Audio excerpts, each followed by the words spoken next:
sign them in.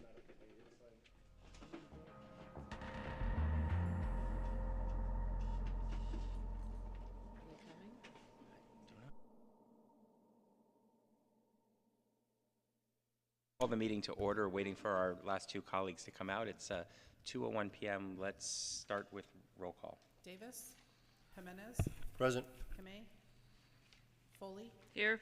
Cohen. Here. You have a quorum. All right, thank you. The first item on today's agenda for the Rules and Open Government Committee is the review of next Tuesday's September 19th agenda.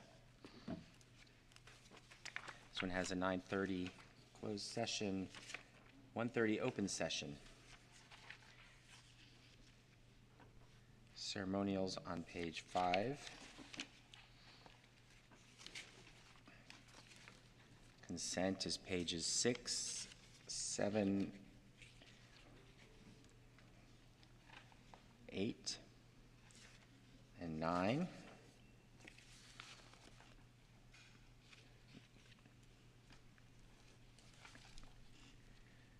In section 3, we have infrastructure status report, fourth quarter financial report, underground utility program, master plan, I guess a deferral of item 3.6. Section 4, the IPA year-end report and the police department IA annual report. And then section 4.3 also recommend deferral. And section 6, long-term trash reduction plan. Nothing on land use, so let's go to public comment. Blair? Hi, thank you. Blair Beekman. I wanted to speak to items 3.3 about brilliant at the basics. We are really at a time that we're in a new administration. It's about a year into a new administration.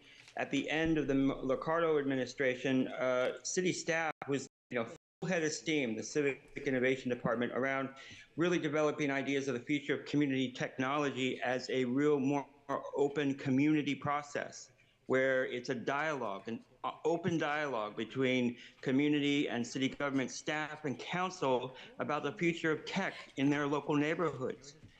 And I think that conversation is kind of drifting away a bit to kind of get us acclimated to a new administration and stuff.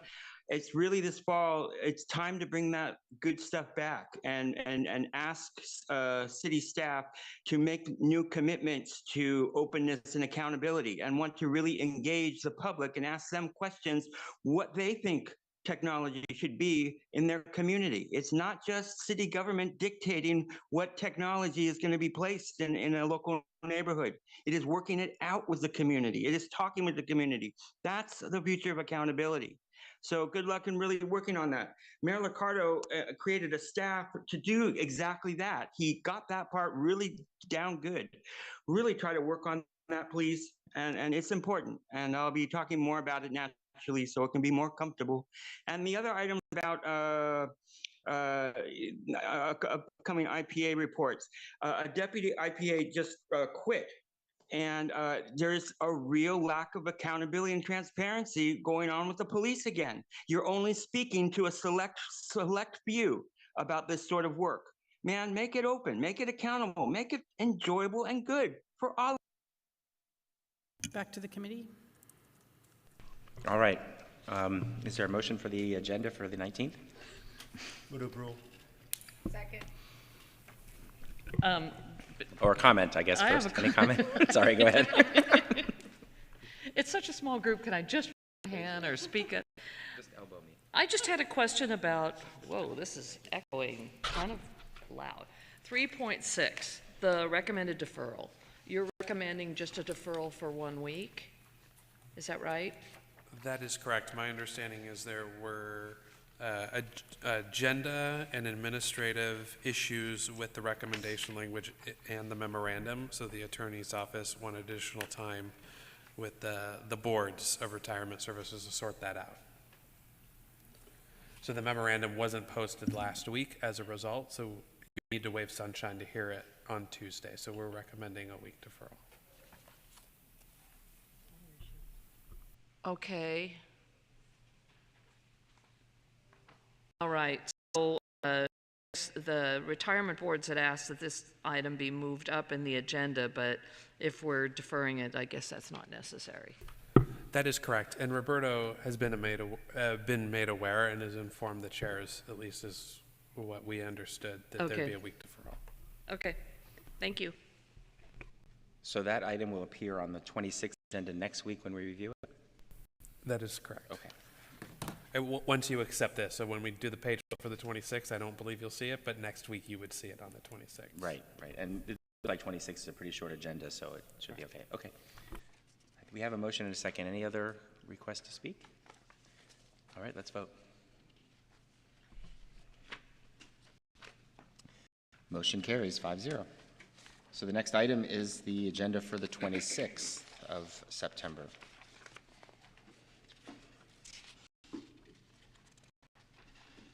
We have ceremonials on page 5.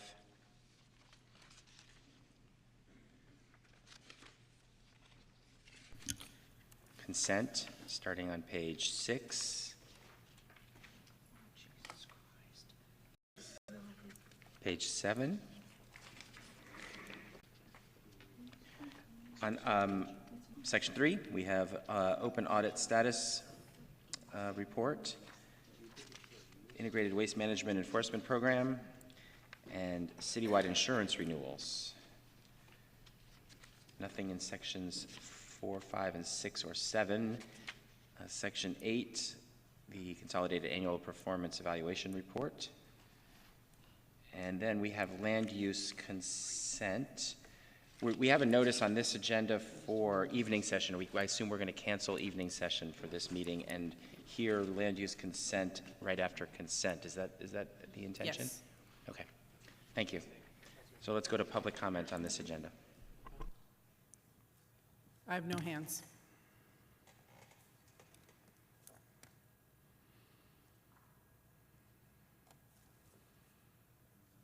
Yeah, no hands. Okay. So any comments or questions about the 26th?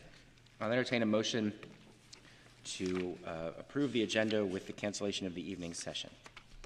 I'll move approval, but I have a comment. Okay. The, one of the ceremonials, I think, is my ceremonial, which is the suicide prevent. We'll go to public comment first.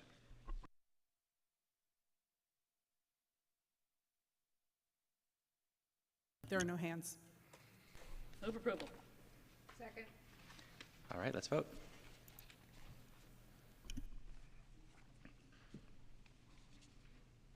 All right, motion carries 5-0.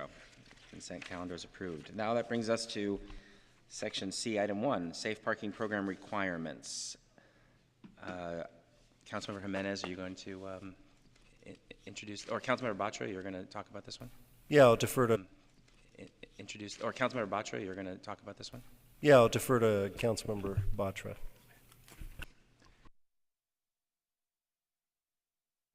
You can sit over in one of those if you'd like, or you can stand, whatever you prefer.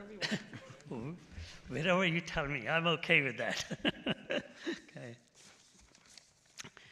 Good afternoon. Good afternoon. Providing safe parking options for unhoused residents living in RVs is an important step towards addressing homelessness in our community. However, it is also crucial to ensure that the program is accessible and accommodating to those who need it the most. The requirement for proof of DMV registration and insurance can indeed pose significant barriers to participation for unhoused residents. Many of these individuals may not have the financial means to renew their registration, pay for insurance, or perform necessary vehicle repairs. The current requirement have unintentionally excluded at least 7 RVs in the D2, D10 area where we have 42 parking spaces created in the VTA parking lot. These individuals are the most vulnerable and need assistance. Our proposal to have safe parking participants work with the on-site staff to secure registration, insurance, and repairs once they are enrolled is a reasonable approach. This way, individuals can access the necessary resources and support while still being able to enter the program initially. Additionally, we should also consider assistance from tow contractors to help individuals with operability challenges move their vehicles to the site, a compassionate and practical solution. Revisiting the contract with Life Moves and potentially renegotiating it to better align with the needs of the unhoused residents is a positive step forward. These changes create a more inclusive and flexible approach to safe parking operation agreements, will likely lead to the better outcomes for the community and its residents. It's important to prioritize compassion, accessibility, and practicality when designing and implementing programs to address this homelessness problem. So our request is to agendize the updates to the program, which is currently in place. All right, thank you so much. Let's go to public comment on this item. Francesca?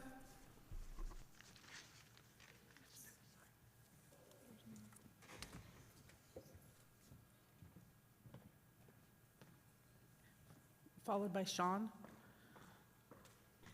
Hi, this will be the shortest speech I've ever going to give to the City Council, but I concur with Arjun Batra 100%.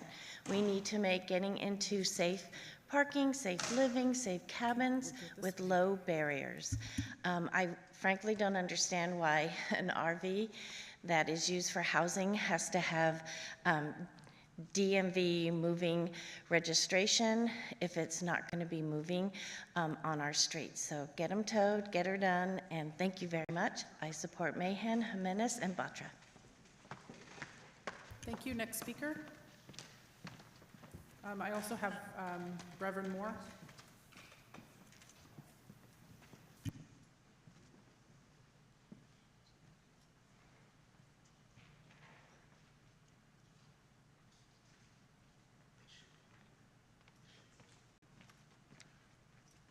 Good afternoon. I stand before you today in support of moving the blankets of security as far as insurance and everything to make sure that our homeless people can get in without all the requirements. As many of them are struggling just to make ends meet, there's no need that we put more burdensome tasks on them to get in. It's very important that also that in this part of this process that we help them establish that place as a place to receive mail so that they can also be prepared to vote when it's time to vote, so that they're not disenfranchised. So they need a place, and I'm thankful and hopeful that you'll continue to open up your doors and make space for our least fortunate in our community. Thank you. And I'm president of the San Jose Silicon Valley NAACP. Thank you. Thank you. Next speaker.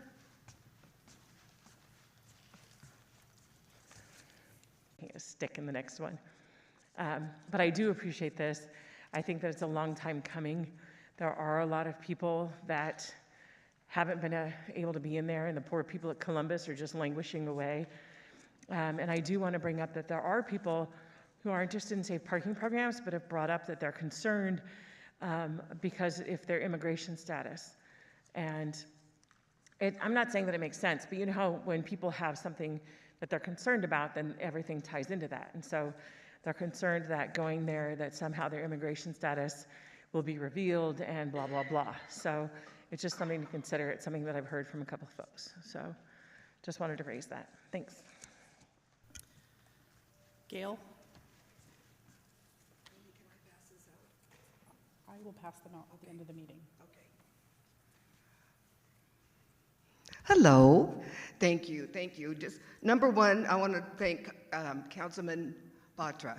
He has been, I'm the only one with whoever I've been involved in this process. I've been to every meeting from the day one, and Councilman Batra has been there also.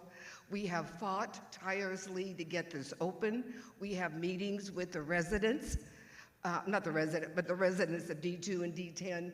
And everybody seems to be pretty happy, except our biggest fear and what we're facing is not the RVs that are going into, because they don't have registration, they don't have their license, they don't have insurance, and we need to change that. So Life Moves needs to change that. We also want to make sure when they go there, there were 3 RVs from Columbus that went in, not 2, that was reported, and one of the 3 had to be towed over. So we also need to have towing. Folks come in and tow them. We do have a lot of people out there in the districts, D10 especially, that want to come in, but they don't have insurance and they don't have registration. It's too expensive. I'm going to pass out a card. Councilmember Jimenez, you have one of these. I'm passing these out to all the RV people I see. I'm knocking on RVs, trying to get them in the site because we have 42. And I think right now, yesterday we had 18. 3 from Columbus, the rest from nobody from, I don't think, from the Columbus Park community will go in there too much, because that's a family. They want to stay. They've been asked. They want to stay as a group. They are a family. I don't know what's going to happen, but I'm hoping some of them will go in there. But please, let's change this. And Chris? thank you, Tony.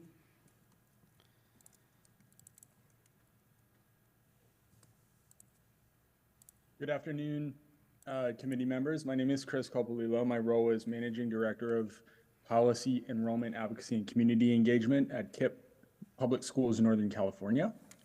Our students, parents, and staff recently advocated on the issue of school buffer zone expansion to parallel the current tent encampment ordinance with RVs and lived-in vehicles. And want to ask the committee to agendize this item as well for council discussion as a part of addressing how we support our unhoused neighbors, including if folks are moving to a safe parking site or elsewhere. We recognize that this is a broad issue and want to be a part of a community discussion that's around focused solutions and safety and compassion for everyone, including housed and unhoused residents. So appreciate the council taking these items and others up today, and would ask for you to agendize them for council discussion. Thank you. Back to the committee. All right, thank you. And Lee, I see there's a pretty straightforward early consideration form. You want to summarize? Yes, that we have greenlit this memorandum, and myself and Reagan Henninger from the Housing Department are here for any questions that the committee might have. Okay, Councilmember Jimenez. Let me just welcome Councilmember Batra to the Rules Committee. Thank you, sir, for coming before us and sharing your thoughts. I'm obviously on the memo, supportive of this. I think it's pretty straightforward, as Chair Cohen mentioned. I'll tell you that when this idea to open up, or to work with VTA to open up this location, at least in my mind, when we conceived of the idea a few years ago, was to have it be low barrier, and so I think this is in the right direction, and I'm very much supportive of it, and thank you so much for coming forward and presenting, Councilmember Batra. And I'll move approval. Second. All right, Vice Mayor Kamei. Thank you. I have a quick question. You know I'm aware of some safe parking areas for regular cars, and in some of the areas they have some kind of assistance to be able to come into compliance.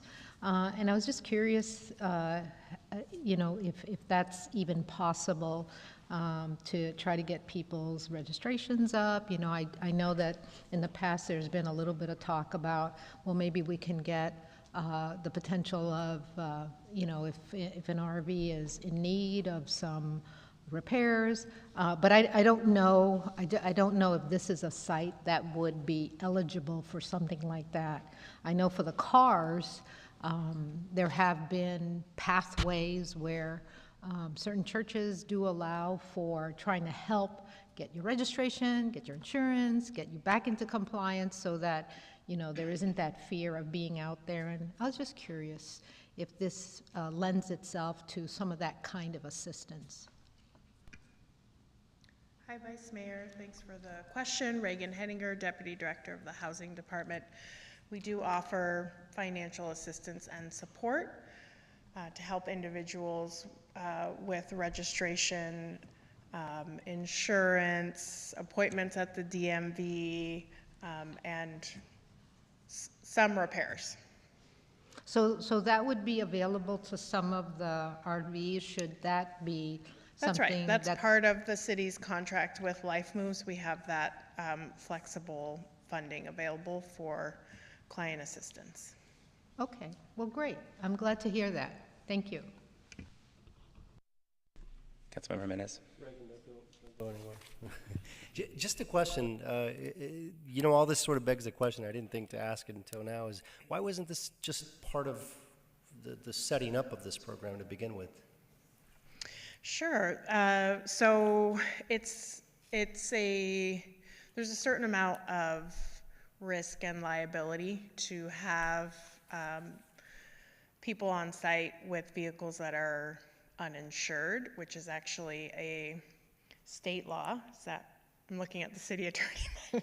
It's state law to have, license and registration and insurance. It's a requirement with our lease with Valley Transportation Authority that the vehicles on site meet the state requirement. It's also part of any of the city's contracts with nonprofits. They are required to have insurance for operating their program. And when Life Moves was shopping for insurance for this particular program, it was very hard to find insurance that would cover them for vehicles that don't meet this state requirement. So that's part of the tangled web here that we're trying to unweave and find a solution for, but it will mean renegotiating a contract with Valley Transportation Authority and amending our contract with Life Moves, but also bringing it back to City Council because City Council would have to assume more liability and risk for this program.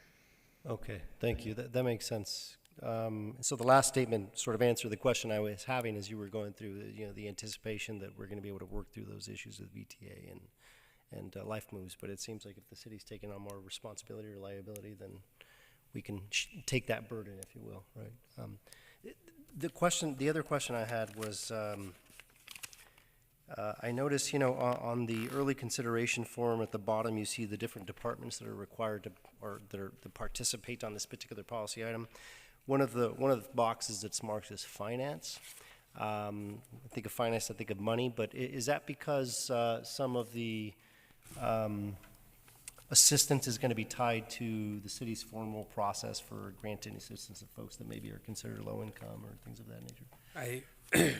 And Reagan can clarify, I think it is mostly because of the additional risk in the insurance that we would be taking on as a part of it. So again, we're green lighting the evaluation of this work, and I think as Reagan outlined, this would come back to council so that you guys would understand that risk, and there probably would be some type of financial component around it for you guys to make a decision ultimately.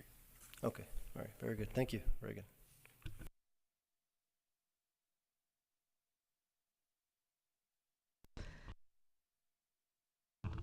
See, that's what happens when, your colleague asks a question, all of a sudden something else comes up. So, I know that there's a process that we'd have to work out with VTA and all of that, but is there any possibility to kind of prep before, because you could actually get some of this stuff going before they move. And I know Gail's been out there really just doing a lot of work. So is there a possibility of providing some of this assistance, getting it going, having them get their registration, giving them, sort of a little bit of a leg up prior to actually getting there? And they would have the stuff, right? I mean, I don't know how long it takes, but, at least moving some of those things ahead of time. I mean, it seems to me that if we have the program available and they're going to go there, then it'd be nice if some of the paperwork, I know it takes time, but getting that going. Yeah, we are doing that. So, for example, there's 10 RVs that have not moved on to the site yet because they had a paperwork issue. I'll just call it that, whether it was one of those three things: license, registration, insurance. Of those 10, we've been able to resolve those issues for 3 of them and are preparing them to move on the site. And we're still working with those other 7 on the paperwork. Yeah, because So there may be some who are not aware that we provide this assistance, so that things can get a little bit rolling ahead of time. So as we're trying to figure this other stuff out with VTA, that, you know, we could kind of put them in the pipeline. Great, thank you. Yeah, thank you, and thanks for the discussion. I may have things that I'm going to ask you about. I'm not sure if I'm going to, but it's more maybe for Lee as well. You know, we've been talking about this issue for a long time, not just this year. And one thing I see on the early consideration form is, you know, come back in January of 2024. In the meantime, obviously, we can't wait till January 2024. And having these barriers in place is obviously causing an issue. So we need to figure out how to remove them. But we have the tool now to handle some of these cases. And I hear from you now. I'm glad to hear that we're actually trying to handle those cases. My staff had a meeting actually with Rosalind this morning where we were talking about 2 locations in District 4 that need attention. And we said, let's just figure out how to get the resources to people as quickly as possible to get the registration up to date. Whether it's my office even putting money out of our budget to give them resources, or there's resources already in the city, that should be happening now. And I just wonder how well Life Moves is informing people and letting people know, because we're not hearing that enough as far as I can tell, and I don't think the people on the street are hearing it enough. So anyway, maybe it's not a question. I thought maybe I'd get to a question, but I do think it's important, you know, and maybe I won't be as nice and suggesting as my colleagues were, because I'm very frustrated that we keep having this conversation. Last year, I was a co-author on a memo, and I think Councilmember Foley was on that memo, where we specifically asked the city to put in place a program, and I think you're telling us today that we have it, to provide resources to people to get their vehicles fixed if they need some cash help, to get their registration updated and do all these things. And I feel like it's not happening enough, and there's no awareness of a program. So I guess it's a question for Lee. I mean, the memo that we did last year on RVs, do we feel like we've kind of addressed the things on that memo? Or are there things still coming back from that? I feel like most of it was addressed. At least that's my understanding, unless Reagan feels differently. And, you know, as we said, as we kind of go into this, there's going to be unforeseen circumstances like this where we need to pivot and change. So I think that's why we're green-lighting the policy work here. There's going to be unintended consequences or hurdles that present themselves, whether it's, you know, state law or, you know, the insurance requirements. And again, we can obviously work with our operators to ensure that proper communication is going out. If it isn't now, if there's a void of information that we had this, then that's a problem. Yeah, I mean, as you know, we had the story was on the KPIX on Monday, right? And I was interviewed about it, and there was no information in there about this assistance, right? People weren't aware. The people on the street that were told they can't move there seemed like they hadn't been made aware of this. So I just want to make sure we include that in our communication, and that Life Moves is very specific about finding out what help people need so that we can address that if we're trying to get people moved into these sites. But thank you, Reagan. I don't think I have any more questions. My concern again is that timeline. Obviously, there's urgency now, so I just think we have to be focused on that. When we discussed opening the Berryessa site, I know it was a conversation that with that site we were going to figure out how to not have these barriers as we opened it. We wouldn't be starting with that site in the same condition. That's a little different, of course, because we're not dealing with a contract with VTA. We're leasing the property, and it's a different circumstance, but hopefully that we'll have this figured out by the time that site is ready for vehicles to move onto it. And then the last thing I was just going to mention is about the liability. I'm perfectly willing, and if we've had this conversation before, I'm perfectly willing to have the city assume some liability as well. I mean, my opinion is that the current status quo, where we have vehicles in neighborhoods and all over the city, is probably putting liability on the city as it is. So we have vehicles dumping their waste in our sewers. We have vehicles, fires around vehicles and other things happening. And it's hard for me to imagine that we are absolved of all liability in those circumstances, and that we are better off assuming the liability to put people into the controlled environment with services than we are with the status quo. So if there's a discussion we need to have as council, I encourage us to have it as quickly as possible so we can begin to move forward with solving this big problem that we have across the city. I see Councilmember Jimenez's hand is up again. Yeah, one thing that came to, and this may or may not be a question for you, Reagan, but before we came forward to the city administration with the idea of opening up the Santa Teresa, or engaging VTA to open up this lot, part of that came from a visit that I had to a VTA lot in Mountain View that was managed by Life Moves. And my recollection, and this was several years ago, but my recollection was that they were already dealing with the very issue we're asking you all now to deal with. And I'm just curious as to why that model that they had in another city with the same agency wasn't followed. And I'm curious if there's anything that we need to know that's uniquely different about the city of San Jose that would have prevented us from essentially modeling our policy or our approach to what they were already doing that seemed to be working.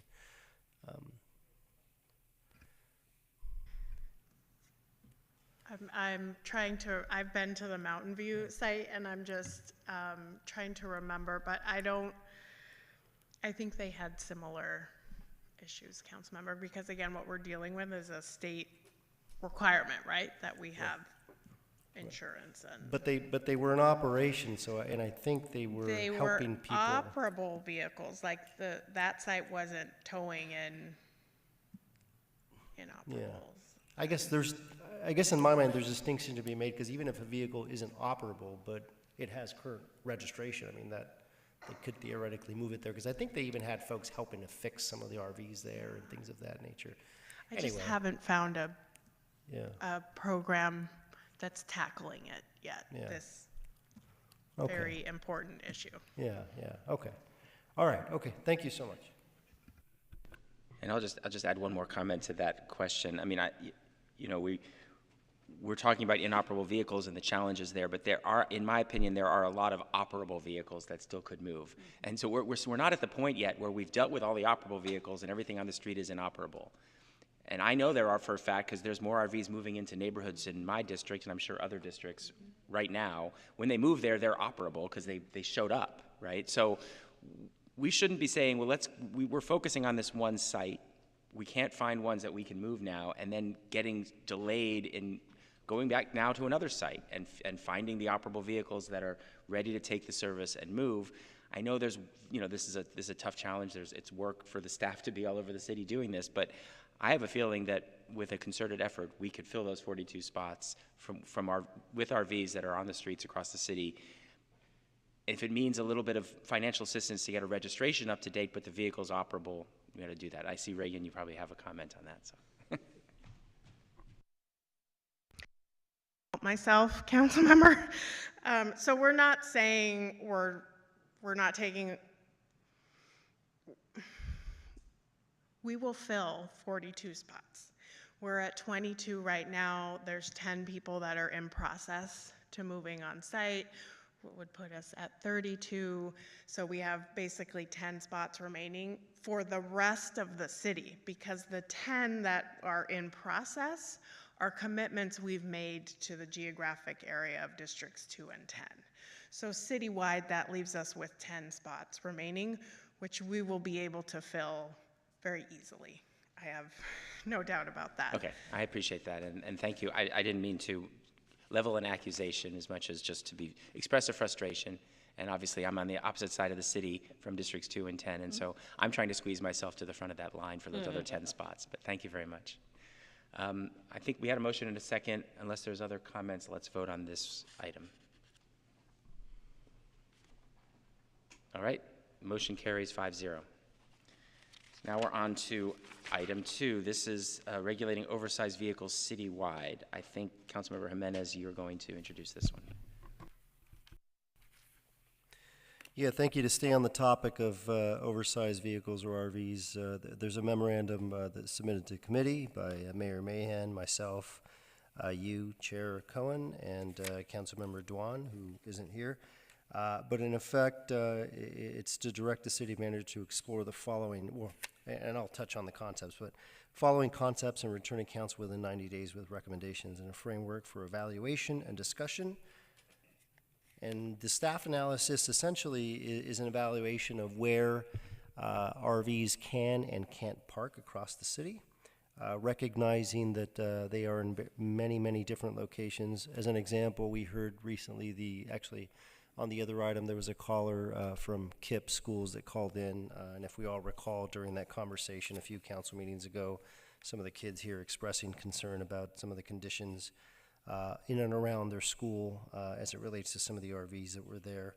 The memo asks staff to research and analyze several different things.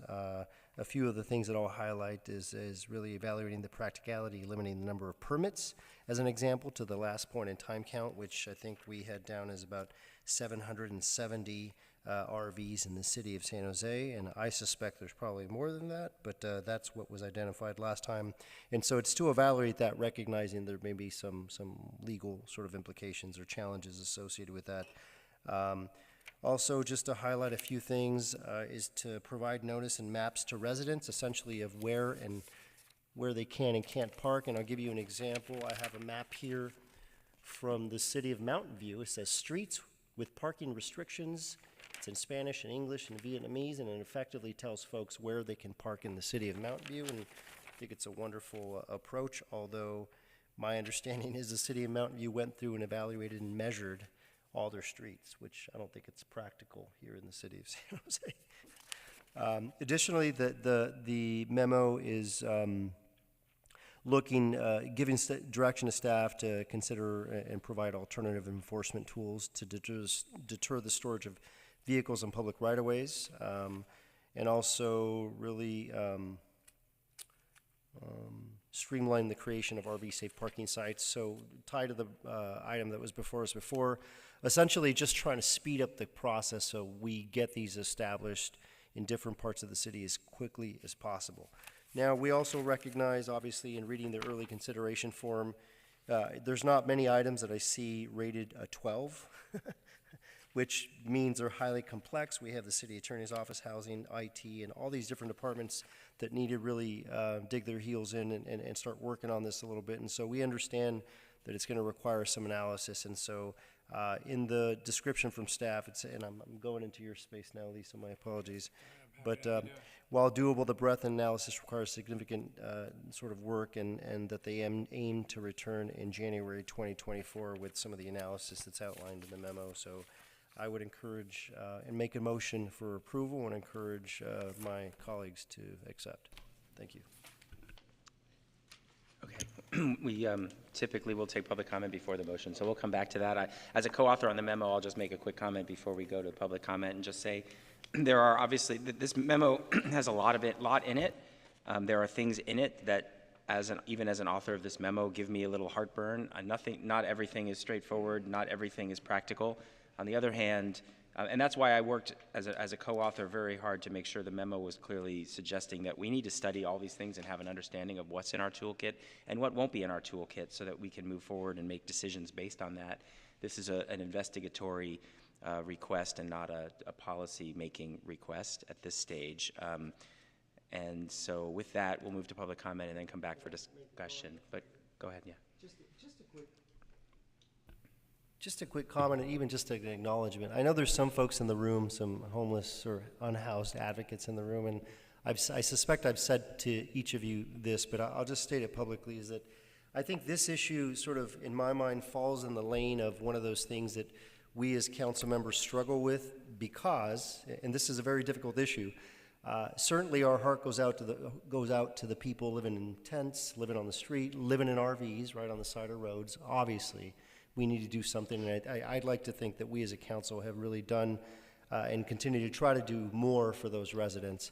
But the challenge is in our roles is we have that pull from the house residents, the people in our community that are asking us to really look for new ideas, new sort of innovative new ways to try to address the issue that they see as well. And so that tension, I think, is what you see embedded in this memo, and trying to be thoughtful to the folks living on the street while also trying to react and provide answers to the many residents that call us every single day asking to alleviate some of the neighborhoods from some of the things that they see. And so I just wanted to express that, just the recognition that this is a complex issue with a lot of different colors, a lot of different perspectives, and we're trying to do the best that we can to address it in a meaningful way. Thank you. Now we'll go to public comment. Jordan, followed by Kira. Hi, Jordan Moldow, District 3. I'd encourage you not to spend time and money on this. We just had a big meeting yesterday with concerns about how we're going to fund city programs for the next few years. In general, I'd be against this, but especially now when we're concerned that we don't have the money for the next 3 years, let's not spend all the money and time that it's going to take to do this thing. I lived in Mountain View when they were implementing their program.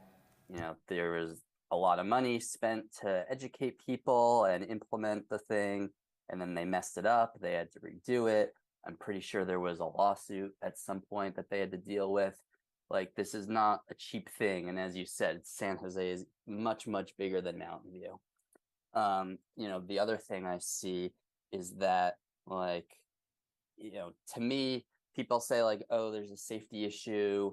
But, it's always about RVs. There's other types of oversized vehicles that also theoretically limit sight lines, but people don't complain about them. It seems much more likely that people are just looking for some simple way to get homeless people away from them. We've got a bunch of existing regulations. If there's health hazards, let's enforce, our health regulations. If they're actually blocking bike lanes or driveways or car lanes, let's enforce those. San Jose doesn't really do a good job of enforcing its existing regulations against cars. You've got cars blocking bike lanes constantly in San Jose, and the city barely does anything about it. Hell, the police are often the ones blocking the bike lanes with their cruisers for no good reason. So this is just another thing that's going to be a waste of time, waste of money, and it's not going to be enforced very well. Kira on Zoom, followed by Francesca and Gail in person. Hi, this is Kira Kazantzis from Silicon Valley Council of Nonprofits. Today I'm here representing the nonprofit Racial Equity Action Leadership Coalition's Housing Justice Work Group. I know that's a mouthful. We're still analyzing these 3 items, so C1, C2, and C3, and we're conferring with our members and partners. However, we do think it's important to speak to the potential of some of these, the approaches being considered to lead to the unnecessary criminalization of homelessness. So we ask that, these aspects be avoided in the policy making and program making process. We also strongly encourage staff to consult with and include people with lived experience of houselessness in the policy and program making process. Thank you so much for your consideration. Thank you. Okay, hi, it's me again, Francesca Pace, advocate. I'd like to say that all our safe parking for cars or people or RVs comes with gated community security and services. So if our community understands that, I think they should be less scared. We're better off when people are housed. And so I'm dismayed that the VTA parking sites that are never filled are great places to make some of the space available for parking. They're already paved. It'd be easy to put up a fence. And I know it costs a lot of money, but we're a city of nearly 1 million, and we have less than 1% who really need our help. And I think we can do this. but maybe we're spending too much money on, you know, like security. I think they just need a safe place. And it appeared to me when I visited Morgan Hill, because Gail and I, we walked right in. They had dumpsters, porta potties, and fire extinguishers all throughout the site, not in one corner. And it was a much smaller parking space. San Jose Santa Teresa makes everybody walk to one location for porta potties. Ugh, I don't get it. But anyway, I'm thinking if you had a gate that you could give somebody a code to so they can let themselves in and out so the surrounding neighborhood feels safe, that would be better than a security guard. What can a security guard do? Do we really arm that? I mean, like, come on. Make it a gated community for the RVs. You know, Silver Creek is gated. You know, we have gated communities. But if you just want to help people, let's get them on, you know, parking spaces or empty parking lots like the VA in South San Jose. And then the other. Thank you. Next speaker. And Sean, you're after Gail.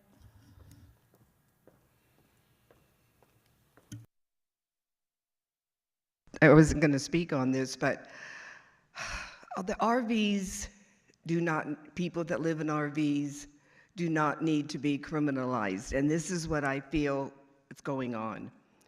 It's just like all the other abatements. When you abate people that live in tents, where do they go? Oh, around the corner or the next block. I was out at Educational. Francesca and I went out there to talk to the folks there, and they all finally left. But we need a place. You hear this all the time. I know you do. But we need a place for people to go. There's a lot of VTA sites they can be going to. There's churches. We all know this, but I think what we're all feeling right now is there's nothing. There's no place for people to go. I'm very excited. Hopefully it's going to happen soon, the Berryessa site, because I'm already working with a bunch of RV people that are going to hopefully go in there. And so that's going to be a good thing. But RVs are just people like you and I, and there's no place, any street you go to, there's RVs. And we can't just push them out. We have to have a compromise.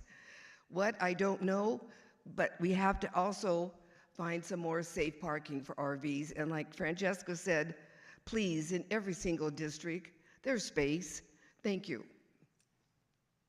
Thank you. Next speaker.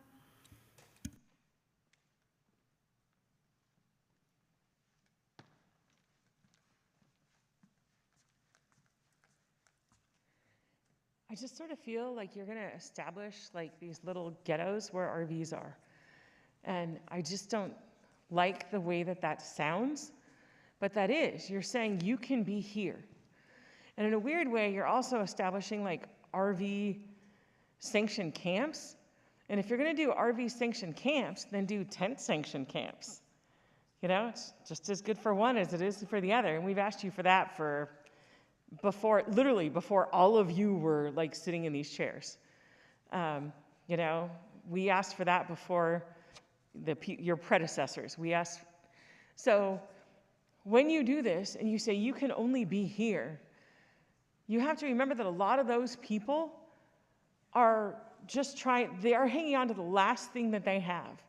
This is the last thing that they can trust, because half of them have been burned by the system already. They probably tried a tiny home, or they got timed out waiting for something, or they have a tiny home, but they still have that RV, because they know if this tiny home falls through, that they still have that tiny home, or they still have that RV to fall back on. So you have to understand how important these RVs are to people. This is the last thing they could leave in it. If everything falls to hell tomorrow, they still have that RV. But to push them into like the last belonging that they have, their last thing, and say, you guys are over there. We just cannot have you guys on our streets anymore. You can't be all here. You all just have to be there. Just imagine how that would feel. You know? It's like, why don't we just say like, You know, we're just going to have everybody of that race here and everybody of that race there, because it's always unhoused people that are treated as a monolithic group. And it's not okay. You just can't keep doing it. And now you're doing a subdivision of unhoused people, treating them as a monolithic group. I mean, if you had... Thank you. Back to the committee. All right, thank you. Councilmember Jimenez. Yeah, I would just say something. I think it's important to say. It's a statement, not a question, but even assuming, because this applies, and I've said this to people before too, so this is not something that the advocates haven't, I think they've heard me say this, is that even if we had somewhere for everyone that's in tents, everyone living on the streets, if we had somewhere for them to go, and even if we had somewhere for every RV in the city to go park, there would inevitably be some folks that wouldn't want to go. And so I think at some point we as a city are going to have to grapple with that, especially if we're going down the road and establishing these safe parkings and building the interim housing, doing all that. We're going to reach a tipping point where, okay, we have enough beds for people, right, if you will. And what do we do for those folks that are reluctant to go? And I think that's going to be a very important conversation to have at some point, because we have to acknowledge that that is in fact the case. There are some people that are not going to want to go, but some are, right? I'm not treating them as a monolithic group, but that is just the reality. It's just like when we've had discussions in the past, and I think I've said this publicly once, is we tiptoe around the fact that I believe, and I've talked to some of the advocates about this, that there is in fact criminal activity happening out of RVs, out of tents. There is stuff happening, and so we need to be very thoughtful about that and be very real about that, right? While we're trying to help people, acknowledging that they're in, and by the way, there's criminal activity happening there. There's also criminal activity happening in the housed community, people with houses, people. So I'm just suggesting it's happening everywhere, right? And so we can't approach this thinking that or being labeled as, you know, bad people up here because we acknowledge that. And I think we just need to be real about it and have a very real conversation. I think that oftentimes we're poking around, touching around the surface of the issue or around the issue and not really addressing and saying some of these things that need to be said, because those are where the real conversations are going to take place. And I would venture to guess that those very instances when there is bad things happening, whether in RVs or encampments, those are the ones that I think a lot of my residents are upset about, right? Someone going into their porch and masturbating on the couch or whatever, right? I mean, I know not everyone's doing that, but to the dude that is doing that, then we as a city need to be very clear about what we want to allow or push our police department to do in those circumstances. And I don't think that that falls under the tent of criminalizing homelessness. That's just straight up just bad behavior that shouldn't be allowed anywhere, whether you're in a house or whether you're in a tent. And so I just wanted to express that, because I think oftentimes we tiptoe around some of these things, and I just think we need to just start speaking about it more clearly and more directly. But I appreciate your advocacy. I know we're not going to agree. I know we're going to have some meetings in which we can fight about this on a very personal level, or not a personal level, but in a very face-to-face level, which I welcome. I think it's good to have a debate and conversation about some of the things that we have in here, and I suspect that it's going to evolve and change and move. And so I just wanted to express that. So now I would move approval of the memo. Second. All right, thank you. Thank you for the comments, Councilmember Jimenez. These are obviously very difficult conversations, and I think we shouldn't shy away from them. And I've had these conversations with the people in this room, face to face, of, look, we have to acknowledge that as long as people are seeing, and the activity, whether it's actual criminal activity or a general appearance of blight that occurs around a portion of people who are unhoused, it creates a stigma for everybody. And we're going to need cooperation from the people who are advocating and working with the people who are unhoused to help us solve that problem. And if we continue to say we're not going to put any ordinances in place or try to deal with this problem, I don't think that's going to serve any of us. I think the likely outcome of that is we will continue to have people up here get elected out of office so that somebody else can solve the problem until you find the people who are the harshest and least compassionate of all running the city and truly criminalizing homelessness. So I think this conversation is important to have, and it's important for us to be cooperative with you and you be cooperative with us on the mutual goal of not having people living on the street at the end of the day and figuring out places for them to be. And whether that means people with RVs are being offered also other kinds of housing and a place to park their RV, or whether it means getting people into safe parking, but also figuring out where are places that we really need to move people from, because to get the buy-in of the entire community for everything we're doing, we're going to have to do that in some places.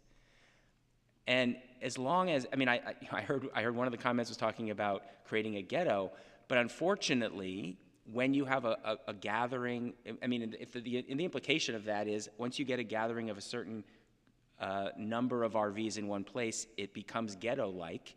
I'm not sure you are trying to imply that, but that's kind of the feeling that I got. And I think that's what our residents think. When they have on the street near their home 4, 5, 6 RVs start to show up, they're saying, you're letting the ghetto in my neighborhood. And we can only go so far, I think, as council members and as a city saying, be patient. This problem will hopefully solve someday. That is not something we can continue to do. So that's why I do think it's necessary for us to explore what are the various things we can do and what are the appropriate places. And we can get back to the sanction encampment discussion, because I was one of the 3 people who did vote for sanction encampment when it came before this council, and I think that we might need that as well. But that's, we've tried that once, we might try it again.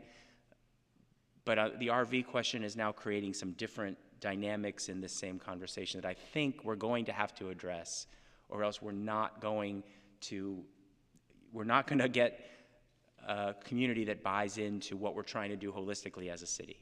So that's why I'm supportive of the memo. Doesn't mean that all the things in the memo will get enacted. It doesn't mean that we'll figure out ways to make it work. But I think we have to be pushing ourselves a little bit to figure out what are the right ways to address this issue. And that's why I'll be supporting it today. And then we'll see what we come back with, and we'll, I'm sure, have multiple conversations on various items on this memo as we come forward. All right. Any other comments before we vote? All right. Let's vote on it. All right, motion carries 5-0. All right, the third item I'm going to introduce, because I'm one of the 2 authors on it, regulating the rental of RVs. We have come to learn that this is becoming a bigger trend across the state, where we have, I think, a new type of slumlord being created. We've coined the term vanlord in our case on this particular instance, but people who are buying old RVs, parking them along the street, and then renting that space out. I consider it a predatory behavior that I don't think is productive and actually can be harmful, and makes it really hard for us to, even harder for us to figure out how to serve the people who are on the streets. Los Angeles just put in place an ordinance banning the use of public space to rent RVs to others to live in. And I, along with Councilmember Ortiz, submitted a memo for the city to explore, to understand better that, what they're doing in Los Angeles, figure out what could apply here and what we should do to try to nip that in the bud before it becomes too big of a problem in the city of San Jose. So we'll move to public comment on this item and then come back for discussion. Blair?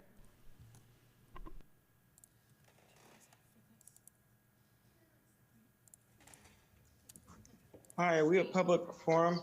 Nope, this is item No, this is item C3. C3. Okay, I guess that's... Francesca?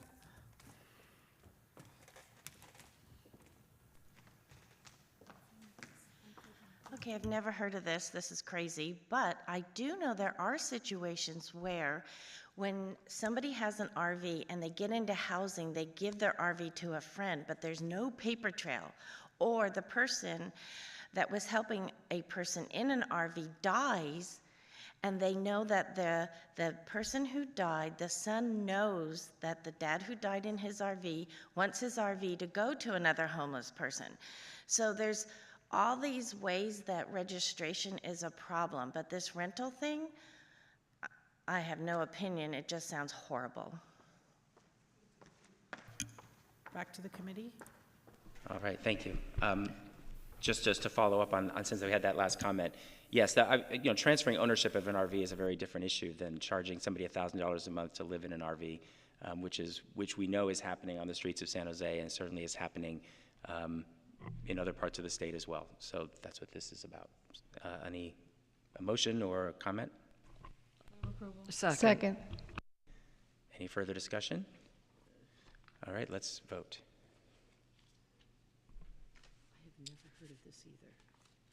All right, that motion carries 4-0. We lost one of our members, but that passes. And now we'll move on to open forum.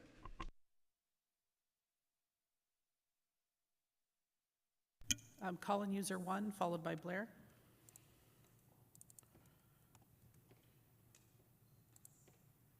Yeah, hi, Martha O'Connell, advocating for a right to counsel ordinance in San Jose in the case of evictions. I'd like to give a shout out to Joshua in housing and the other housing folks. I sent them an email asking them to confirm some stats, and approximately 85 to 90% of landlords go into eviction hearings with an attorney. Less than 10% of the renters have an attorney. The Law Foundation has been doing great work for a long, long time.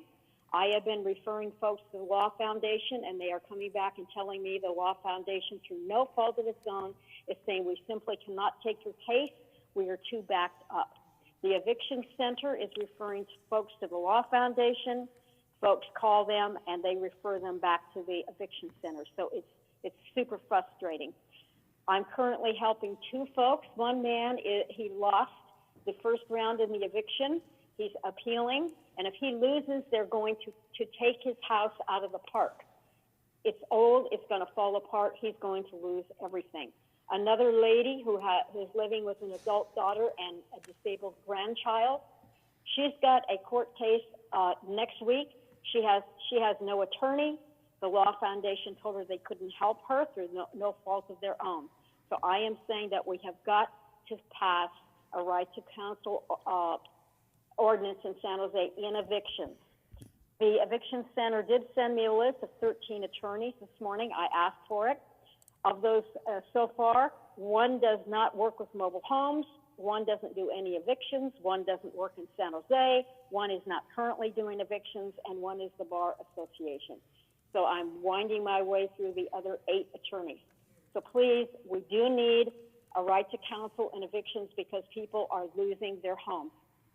And the playing field in the eviction court is not. Blair?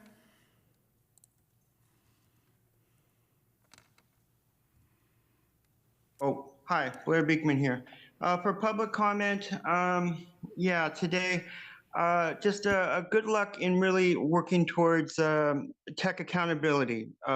New Mayor Mahan really wants to work towards accountability practices. I hope he wants to take tech accountability ideas to heart and learn how to make initial ideas from the previous administration into his own. And I'll patiently wait for that. And I hope I can see some interesting things develop as a whole city government staff and community process. It's important good work and how to address this era of 9/11 that we're trying to grapple with and work through. And I think there's answers in tech accountability that does something pretty amazing for that future of peace and sustainability. And with all that said, I'd like to return what I tried to talk about yesterday about Paul Soto's case. My hand was doing something really weird in my jacket pocket. It's a habit that I have. I'm sorry it came out during the meeting yesterday. I didn't do it with any intention of harm or malice at all. It's just a little plaything habit I have that I'm sorry about that. I'm really worried that how you've been treating Paul Soto's situation. I don't think he's been that guilty of anything except trying to work towards the public meeting process. He is a little strong. I think we all can agree on that. But I think your guys' solution by throwing him in jail for being strong is really the wrong way to go. He has a few issues that need help with counseling. And I don't think throwing him in jail is how to answer those questions. And we have to really learn to address that. I hope I can talk to yourselves more about this. And we really work on this to never, ever put Paul in jail again. He's 54 years old. He doesn't have to go through this. Back to the committee. All right, we are adjourned at 3:08.